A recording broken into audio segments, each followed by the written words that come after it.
Good morning, హర హర మహాదేవ్. ఇప్పుడు మనం కాశీకి వచ్చినాం.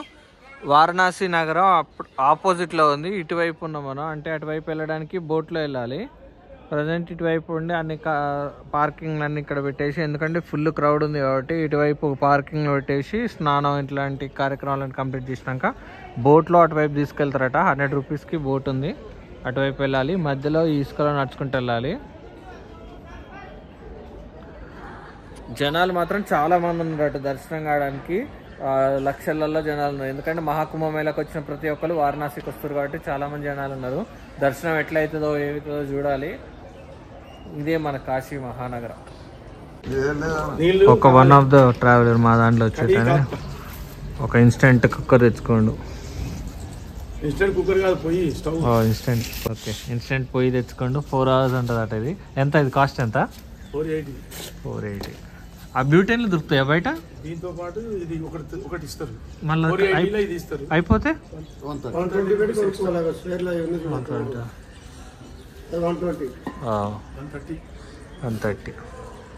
4 hours వస్తుంది. ఇక్కడ ఒక గోశాల దగ్గర బస్ పార్కింగ్ చేసేసుకున్నాం. ఇక్కడ నుంచి వెళ్తున్నాం. వాళ్ళు చాలా మంది ఉన్నారు. ఇక ఒక్కొక్కరు ట్రావెలింగ్కి వచ్చినప్పుడు, గ్రూప్ ట్రావెల్ అయినప్పుడు చాలా లేట్ అవుతుంది. అందుకే మేము ఇక్కడ ఇక నది దాటుదాం, ఇదంతా టైం అంతా కాశీనగరంలోనే గడుపుదాం. ఇటువైపు ఊరికే ఖాళీగా బస్ స్టాప్లో వెయిట్ చేయడం ఎందుకని అటువైపు మేము ముగ్గురమే స్టార్ట్ అయినా వెళ్తున్నాం. కాశీ మహానగరానికి ఇట్లా నడుచుకుంటూ వెళ్తున్నాం. గంగా నది లోపల నడుస్తున్నాం ఇప్పుడు ప్రస్తుతానికి. గంగా నదిలో వాటర్ లేవు కాబట్టి ఈ ఇసుకలు నడుచుకుంటూ వెళ్తాం. అండ్ ఇక్కడ నడవడానికి కూడా వీళ్ళు ఇట్లా ఇనుప షీట్లు పెట్టారు, ఇది నడవడానికి వీలు ఉండేటట్టు. అక్కడికి వెళ్ళిన తర్వాత అక్కడ పడవలు ఉంటాయి, పడవలు ఎక్కి అటువైపు వెళ్ళొచ్చు. మనకు అక్కడ కనబడేది అదే దశాశ్వమేధ ఘాట్, ఇది మణికర్ణిక ఘాట్.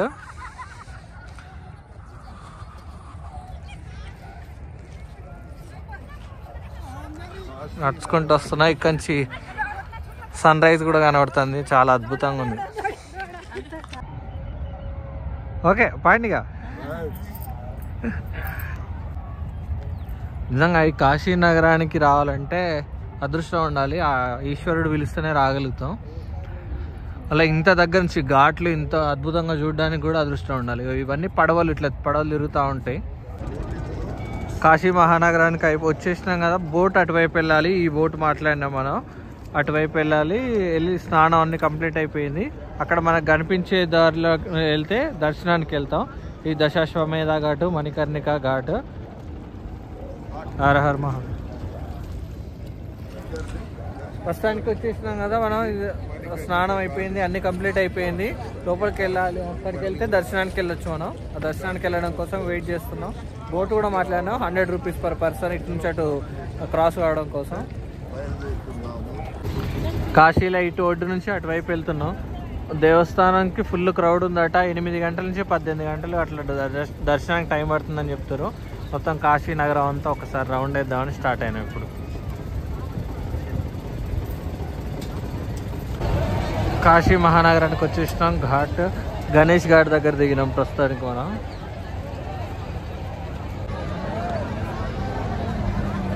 గణేష్ ఘాట్ దగ్గర దిగినాం, లోపలికి వెళ్తున్నాం. ఇట్లా పార్కింగ్ వేసారు బైక్, మన బండి పార్కింగ్ వేసారు. లోపల పడవ నుంచి వెళ్తున్నాం. ఘాట్స్, జై బజరంగబలి. ఇన్ని ఘాట్లు. వీళ్ళందరూ స్వామీజీలు, కాశీ లోపల స్వామీజీలు పూర్తిగా విభూతి పూసుకొని ఉంటారు.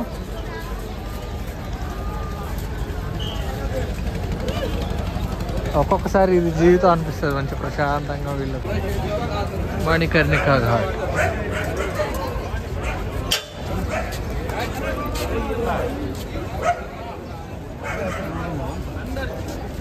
where death is celebrated. Manikarnika ghat 3000 సంవత్సరాల నుంచి ఇక్కడ చితి ఆరకుండా వెలుగుతూనే ఉంది.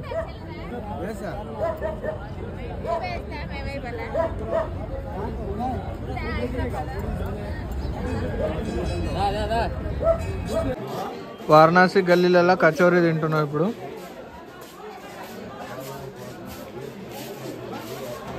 కాశీ విశ్వనాథ దర్శనం అయిపోయింది. ఇప్పుడే 1.5 గంట పట్టింది మాకు.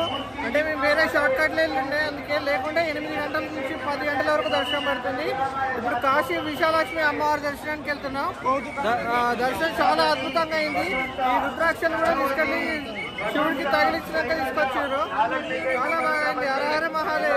అట్లా కాశీ విశ్వనాథ్ దర్శనం కోసం ఇంతమంది లైన్లో ఘాట్ల నుంచి నిలబడ్డారు. కానీ మనం 4వ నెంబర్ గేట్ నుంచి వెళ్ళాం కాబట్టి డైరెక్ట్ వెళ్ళిపోయినాం. వీళ్ళు 3 అవర్స్ నుంచి ఇంకా లైన్లో నిలబడి ఉన్నారట. అట్లా వీళ్ళందరూ లైన్లో నిలబడి ఉన్నారు దర్శనం కోసమే. ఈ దర్శనం లైన్ అనేది అక్కడ మన ఘాట్ నుంచి, అంటే మణికర్ణిక ఘాట్ నుంచి స్టార్ట్ అయింది. ఇంకా ఇట్లా లైన్ చుట్టూ తిరుగుతూనే ఉంది. ఇప్పుడు ప్రస్తుతానికి గేట్ నెంబర్ 4లో ఎగ్జిట్ అయినాం. గేట్ నెంబర్ 2కి వెళ్తున్నాం. అక్కడ విశాలక్ష్మి అమ్మవారి టెంపుల్ ఉంటుంది. అన్నపూర్ణాదేవి అమ్మవారి టెంపుల్. ఇక్కడ 24 గంటలు భోజనం పెడుతూనే ఉంటారు. అయితే బోర్డు చూడండి, తెలుగులో ఉంది. అన్నపూర్ణ మఠం ఇది కాశీ మహానగరం లోపల. ఎప్పటికి 24 గంటలు దాదాపుగా భోజనం పెడుతూనే ఉంటారు. ఎక్కువ తెలుగు వాళ్ళ చేత నడిచే సంస్థ ఇది అన్నపూర్ణాదేవి మఠం అనేది. అన్నం, పప్పు, అప్పడం అవన్నీ కంప్లీట్గా తెలుగు భోజనం. నాది పైనుండే కాషాయం కండవ పోయింది, అందుకే ఇప్పుడు కాశీలో ఒక కాషాయ కండవ తీసుకుంటున్నా. షాప్లో ఉన్నాం.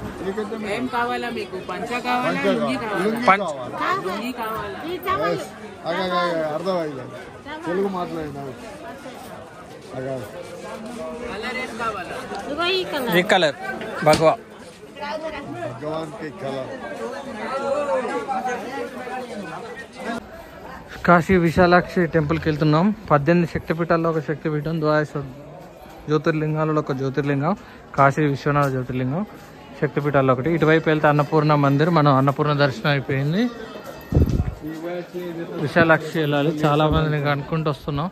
చూడాలి ఎవరు, నేను అడుగు. भैया विशालाक्षी मंदिर, भैया विशालाक्षी मंदिर का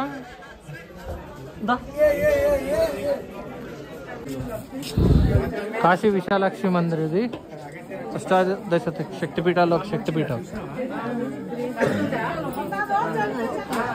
కాశీ విశాలాక్షి అమ్మ శక్తిపీఠం. ఈ శక్తిపీఠం లోపలికి వచ్చిన దేవాలయానికి చిన్న చిన్న సందుల్లో ఉంది. ఎన్నో శివలింగాలు ఉన్నాయి శక్తిపీఠం లోపల. 1908లో ఒక స్టోర్ నేర్చేది ఉంది. అంటే ఇది చాలా పాతది, కొన్ని వేల సంవత్సరాల క్రితానికి సంబంధించిన శక్తిపీఠం ఇది. ఆదిశంకరాచార్యులు ప్రతి శక్తిపీఠంలో ఉంటారు. 18 శక్తిపీఠాల్లో ఆయన శ్రీచక్రాన్ని నిలపిల్లు. హర మహాదేవ్. ఓం నమః శివాయ. ప్రస్తుతం కాలభైరవ టెంపుల్కి వెళ్తున్నాం. రామ్ ఘాట్ నుంచి ఇన్ని మెట్లు ఎక్కుంటూ ఎక్కినాం. మళ్ళీ ఇంకా ఇన్ని మెట్లు ఎక్కాలి పైకి. ఎక్కిన తర్వాత పైన రోడ్ వస్తుంది. రోడ్ నుంచి కాలభైరవ టెంపుల్కి వెళ్ళొచ్చు. కాలభైరవ టెంపుల్కి వెళ్ళే రోడ్లు. వారణాసి గల్లీలు చూడండి ఎంత చిన్న ఉంటాయి.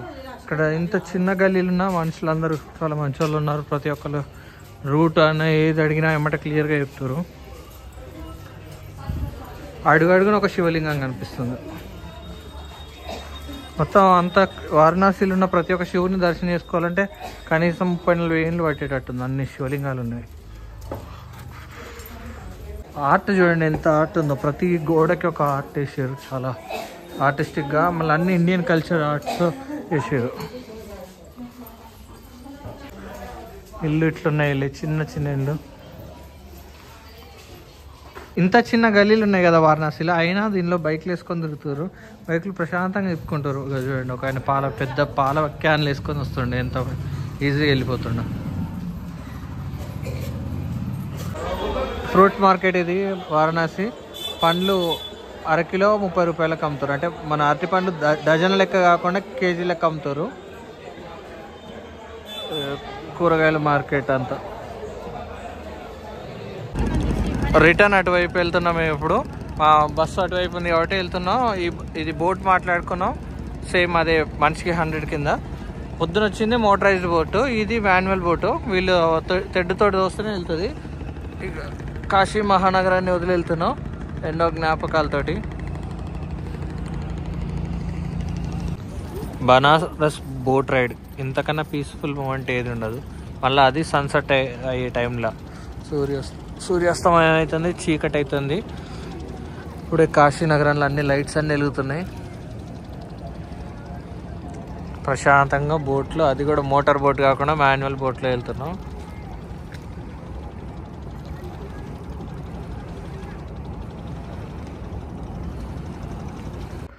ప్రజెంట్ టైము 1 o'clock అయింది, మిడ్ నైట్.